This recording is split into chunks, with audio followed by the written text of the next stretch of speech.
பிரச்சனைகள் வருகிறதுன்னு சொன்னா விசுவாசத்துல நாம் என்ன செய்ய வேண்டி இருக்கிறதா?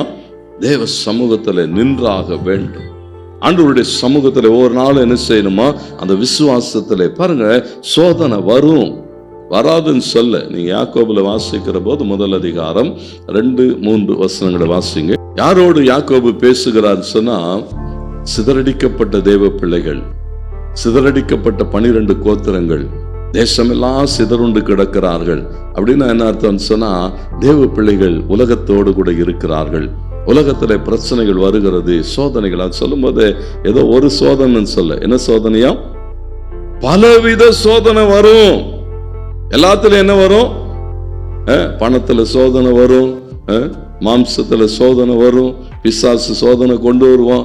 இயல்பாய் வருகிற சோதனைகள், எல்லா சோதனைகளிலே நீங்கள் கடந்து போகிற போது ஆண்டவர் என்ன எதிர்பார்க்கிறான்னு சொன்னா, பாருங்க, இங்க சொல்லப்பட்டிருக்கிறது, கடல்ல பிரயாணப்பட்டு கொண்டு இருக்கிறான். இங்கே ஒரு சோதனை வந்திருக்கிறது, புயல் வீசுகிறது. ஏசாமி என்ன செய்தாரா?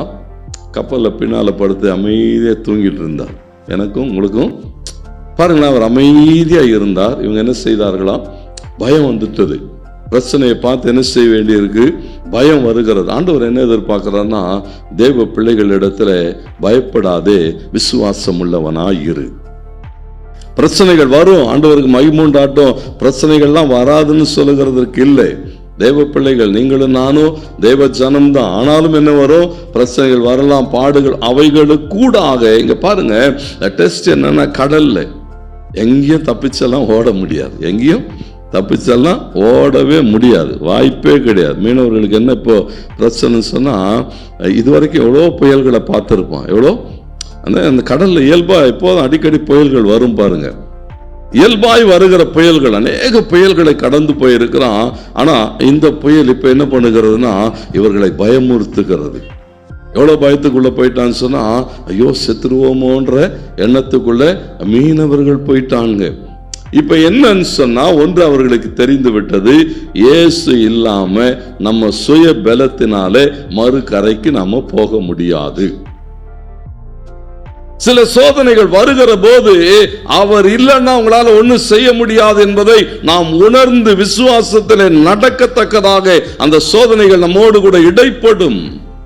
இவங்களுக்கு அதுதான் பிரச்சனை. இயேசு இல்லாம ஒன்னும் பண்ண முடியாது, மறுகரையை அடைய முடியாது. தேவனுக்கு மகிமுண்டாட்டம், விசுவாசத்துல பலப்பட்டாக வேண்டும். அப்போ அவங்களுக்கு முன்னால இருந்த 3 காரியங்கள் என்னன்னா, 1, கிறிஸ்துவ நம்பிதான் ஆகணும். கிறிஸ்துவ நடுக்கடல்ல யாரும் ஒன்றும் பண்ண முடியாது. ஒன்றும் அவரை நோக்கி கூப்பிடுறதை தவிர வேற வழி இல்லை. வேதம் முழுவதும் அப்படி அநேகரை பார்க்கிறோம். 12 வருஷம் பெரும்பாடு உள்ள ஒருத்தர் இருந்தான். பணம் இருந்த வரைக்கும் அவ என்ன செய்திருந்தான்னா, பணத்தை நம்பி ஓடிக்கொண்டிருந்தா. டாக்டரை போய் பார்த்தா, அங்க போய் பார்த்தா, தெரிஞ்ச எல்லா ஸ்பெஷல் எல்லாம் பார்த்துட்டான், எல்லாம் போயிட்டது. நிலத்தை வித்து பண்ணி பார்த்தா, அதுவும் போயிட்டது. எல்லாம் போனதுக்கு அப்புறம் வேற வழியே இல்லை, இயேசுவதான் போய் பற்றி ஆகணும். பாருங்களேன், இந்த சூழல்கள் இங்கே சொல்லப்பட்டிருக்கிறது. தேவனை நோக்கி கூப்பிடுகிறதை தவிர வேறு வழி இல்லை.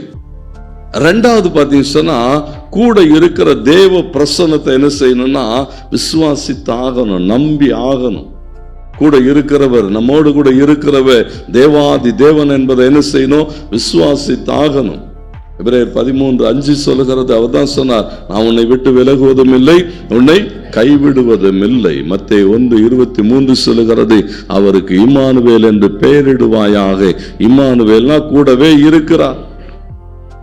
விசுவாசிக்கிற தேவ பிள்ளைகளுக்கு என்ன இருக்கணும் சொன்னா, என் கூட ஒரு தேவன் இருக்கிறார், அவர் எப்போதும் என்னோடு கூட இருக்கிறார். அப்போ அவரை விசுவாசித்தே ஆக வேண்டும்.